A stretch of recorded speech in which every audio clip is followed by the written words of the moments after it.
Welcome to the Sky at Night. Unfortunately, Patrick can't be with us this month, but he sends his best regards and hopes to join us on the programme again very soon.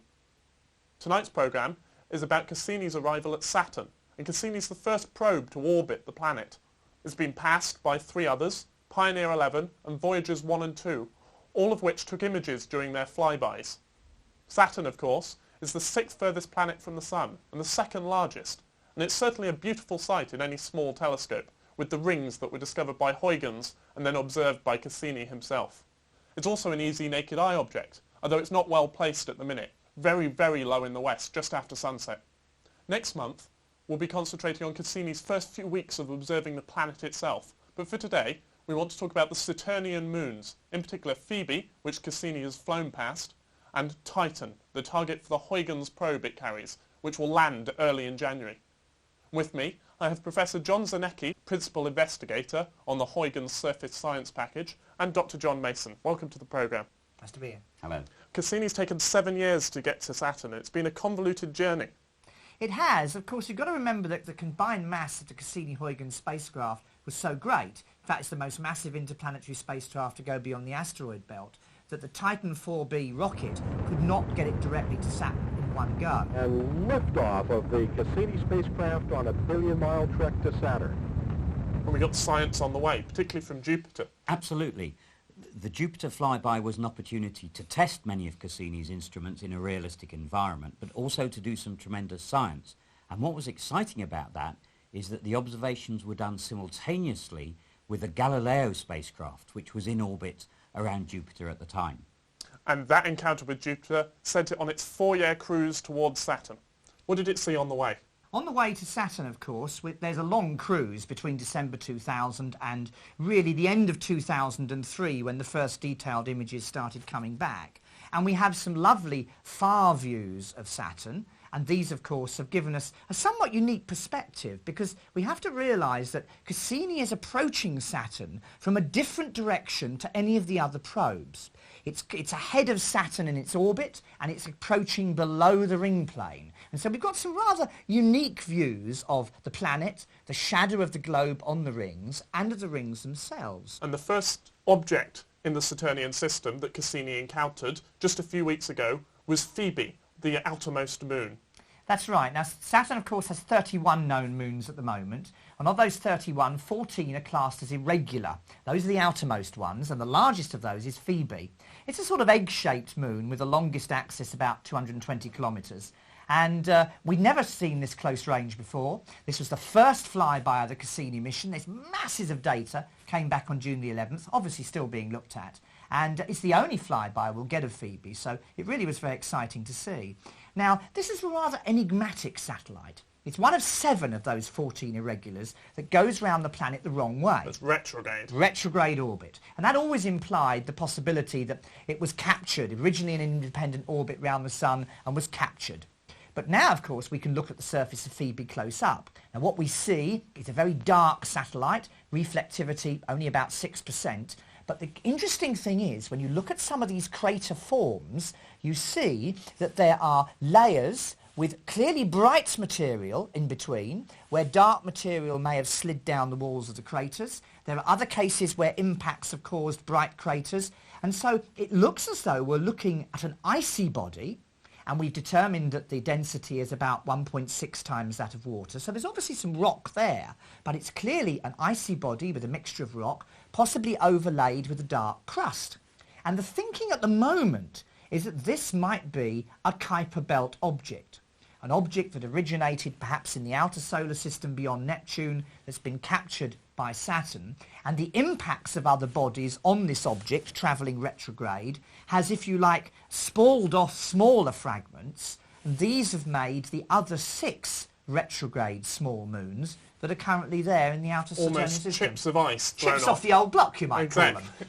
So, if this is true, we should expect to see the results in the composition, which VIMS has been looking at.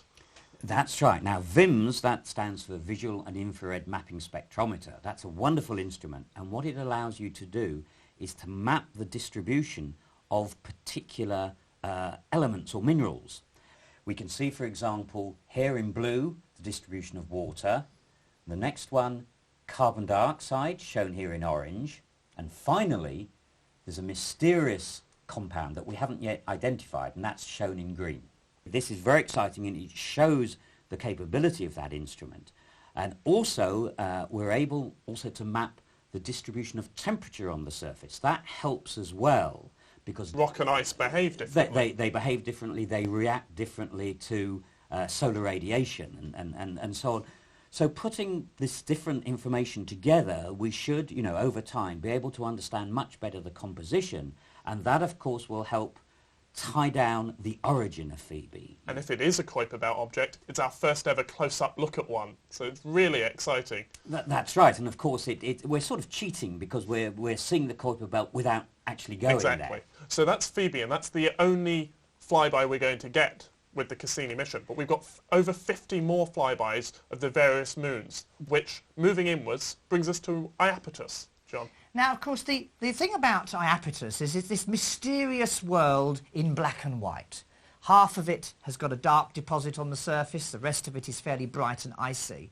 And there's always, of course, been this question as to how Iapetus came to be like this. Now, one of the clues, perhaps, is that it is the leading hemisphere of Iapetus as it moves in its orbit. And by the way, Iapetus moves in a direct orbit, not retrograde, that is dark. So it looks like it's picked material up. Exactly. It's flown through a cloud of dark debris. And I suppose there's the possibility that maybe if material was spalled off from Phoebe in a number of collisions, that travelled inwards and ended up on Iapetus. And there's another feature that I think is particularly interesting, and that is that the dividing line between the dark and the bright in some places is really very, very sharp. Right. And it's hard to imagine, you know, what exactly was the physical process that would have produced such a sharp delineation between the two. Well, we'll have to wait for the first close-up flyby of Iapetus in a future orbit. Then we come to Hyperion. Now, Hyperion is very odd. I mean, it's shaped a bit like a beef burger. It's a flattened, sort of rather misshapen object. Again, it's in a direct orbit, but again, you really can't imagine that probably this is a natural moon of Saturn. Again, there's this thought that possibly it is some form of asteroidal type object. The shape is asteroid-like. The shape is asteroid-like, and it may well be captured, although it is in a direct moving orbit. So we'll be looking for more on that as the mission progresses, but now we come to the largest moon, Titan, which of course is the centre of attention in January when the Huygens probe, built by the European Space Agency, will be dropped down into its atmosphere. So what do we know about Titan at the minute, John, before the probe goes in? Well, Titan does really seem to be a remarkable body. For a start, it's the only planetary satellite in the entire solar system that has an atmosphere. I mean, that makes it unusual in its own right. We have to remember also it's a fairly large object. I mean, it's larger than the planet Mercury, so it's almost a small planet in its own right. Not only does it have an atmosphere, but that atmosphere is fascinating. It's a very thick atmosphere. The column mass, which is the parameter we use to characterize atmosphere, is 5 times more than the value here on Earth. And it's made of methane. Well, the main constituent is nitrogen, right. But there's methane, which is very important, and a lot of hydrocarbon gases. So these are gases based on carbon and hydrogen. Really quite complex molecules. Very complex, and we know that there must be very complex chemistry going on in the atmosphere. So as sunlight shines on the atmosphere, it provides the energy to break down methane and the hydrocarbons. And what happens, we're almost certain, is that this chemistry produces more and more complex hydrocarbon gases. And some of these will also be long-chain polymers, some of which will be solid or tarry-like substances. Which will presumably then rain down. Some of these will rain down on the surface. So this leads us on to the surface. Now, we can't see the surface directly, because as we saw from the Voyager images, Voyager flew by... And saw almost nothing. Yes, there were 2,000 images, which were frankly slightly disappointing, because all we saw was this orange high-level haze. Now, what's going on below there? We have indirect information. Using radar, for starters. Using radar, for example. And of course, now we know that if we're clever and we look in certain parts of the spectrum, particularly the near-infrared, then the atmosphere becomes almost transparent. So right. We have some images taken in those parts of the spectrum which we think are of the surface. Now those images come from the Hubble Space Telescope. From the Hubble and now from ground-based telescopes right. using adaptive optics. And these show an enigmatic surface. What does it mean? We know for sure that there is one region about the size of Australia, Right. which is brighter than the rest. And you can see that here in this movie, bright area there. What is it? Now, what we like to believe is that that is the basic underlying icy surface, and the rest, the darker, the murky part of Titan, might actually be liquid hydrocarbon. So an ocean. Liquid methane, liquid ethane, seas or even oceans. We have all sorts of indirect evidence that this might be liquid. So we have the intriguing prospect of, you know, the only other body in the solar system that has significant expanses of liquid on the surface. So January next year, the Huygens probe is going to drop down through that atmosphere. Presumably you don't even know whether it's going to land, therefore, on land or on the surface of the sea. Absolutely right. So the instruments that we've designed, we don't know if they're going to thud down onto the surface or splash down. So we've put together a package of instruments which will operate in either scenario. How long are you expecting them to last for? Well, we know that the longest that we can effectively survive on the surface is 2 hours, because the data from Huygens doesn't have enough power to send the data directly back to the Earth. So it transmits the data to the Cassini Orbiter spacecraft, which is passing tens of thousands of kilometres overhead. Now that link, the data link back to Cassini, only lasts for 2 hours before Cassini disappears over the horizon. Now, of course, in that 2 hours, we can make tremendous measurements, including possibly doing the first experiments in extraterrestrial oceanography, if we do indeed end up bobbing up and down on a lake or ocean. Take us briefly through what experiments is Huygens going to do and what do you expect to find? Well, it carries 6 experiments, and 5 of them have as their main purpose to study this intriguing atmosphere. And there's a camera, a very sophisticated camera, which is simultaneously going to take images. It's going to look upwards, downwards, and look out sidewards. So we'll see, you know, the clouds. We'll hopefully get a glimpse of the surface before we actually land there. Fabulous. And then one instrument left to look at the surface. That's right, my own, the Surface Science package. It will be working on the way down, and I think making very important measurements. But it's on the surface where it comes into its own. And I have 9 different sensors. So we'll make measurements on, for example, the temperature of the surface. We'll actually measure the impact on the surface. So we'll literally measure the thud or the splash when we hit the surface. I've got an instrument which will measure any motion. It's sort of a tilt meter. Right. And so if we're bobbing about, it will measure that motion. In the last 24 hours, we've got the first results back from Cassini's flyby of Titan. And we start with the distant view from when the spacecraft was more than 6 million kilometres away from the surface. And you can already see dark and light areas, but it's almost impossible to tell what's cloud and what's the surface. So Cassini tunes in to specific wavelengths, which the atmosphere is transparent in, and we can see right down to the surface. If we look at the ice on the surface, the cloud at the bottom of the picture should be ignored, and we get the smooth surface, which is what we'd expect from an icy world. If we look at the surface itself, we get a much more complex and much more unexpected picture. We've got the dark areas are pure water ice in this image, but they're cracked and twisted, which implies there's activity going on the surface. The bright areas have more complex chemicals mixed in, hydrocarbons, and so you have a difference in composition on various bits of the surface. We need to go and have a closer look, and that's exactly what Cassini is going to do in October, when it makes a much closer flyby of Titan.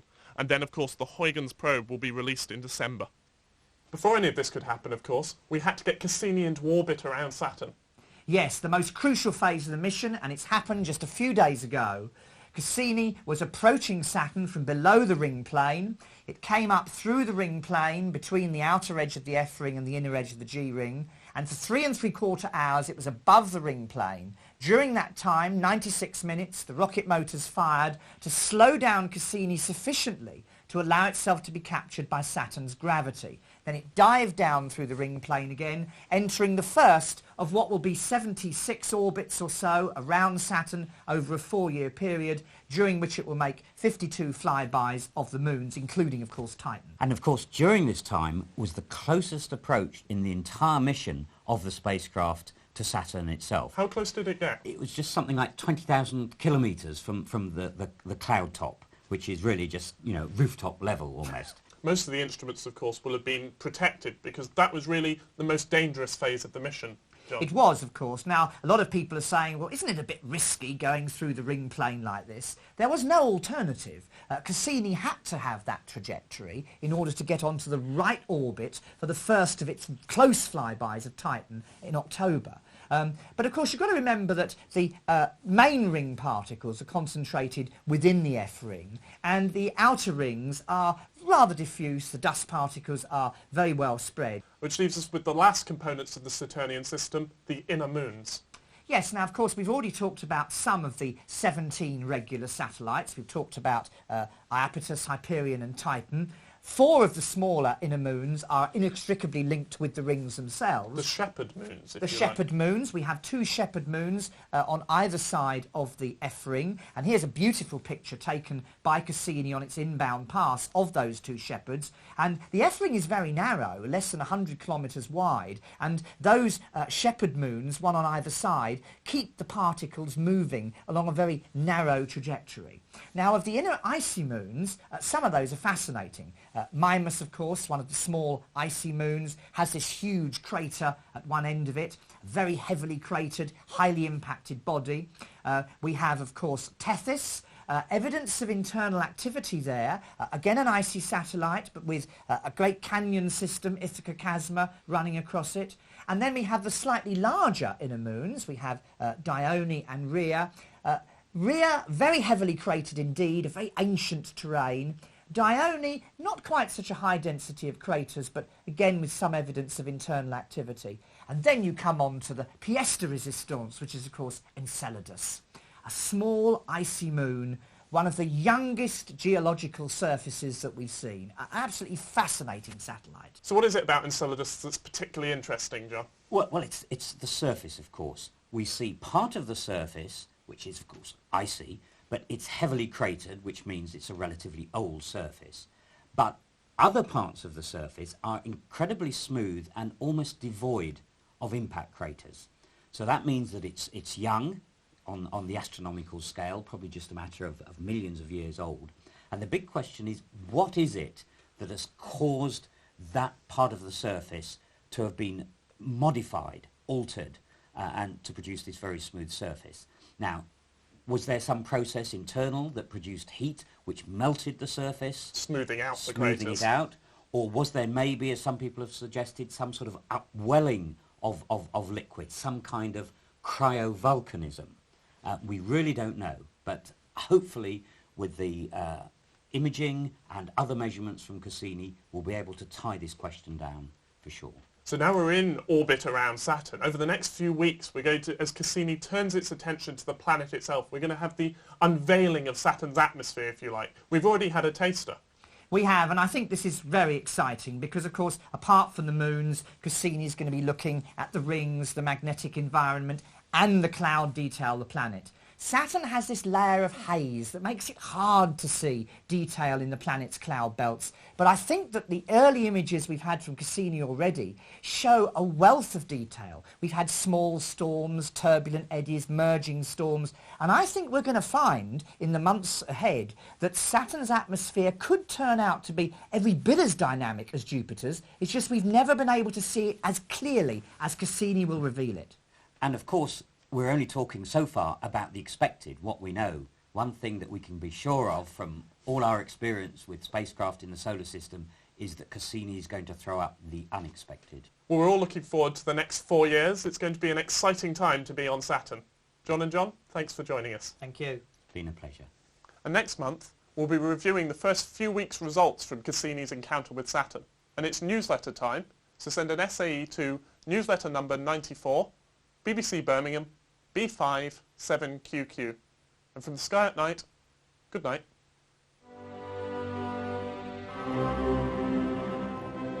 Patrick Moore will be back with the Sky at Night next month.